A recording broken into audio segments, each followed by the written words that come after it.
hasad insonni ichidagi hamma yaxshiliklarni, savoblarni, hasanotlarni barchasini kuydirib yuborar ekan. Demak, hasadchi o'ziga zarar keltirar ekanda. Bir insonni moli dunyosi ko'p-u unga hasad qildingiz, uni moli dunyosi kamayib qolmaydi sizning hasadingiz bilan. Bir insonda Alloh obro'sini, martabasini baland qilib qo'ydi, jamiyatda aziz qilib qo'ydi.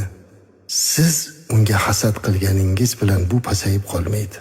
Yaxshisi Alloh taolodan o'zimizga munosib ne'matlarni ko'paytirishlikni so'rab, boshqasiga hasad qilmasdan, balki o'sha insonning haqqiga duo qilmoqligimiz yaxshiroq bo'lardi. Rasulimiz alayhisalom aytadilarki, la yazalu an-nasu bi khayrin ma lam yatahasadu dedilar. Imom Tabaroniy rivoyat qilgan hadis.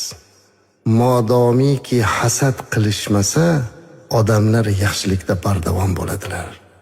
Demak, agar hasad qilmasak, yaxshilikda bardavom bo'lamiz ekan.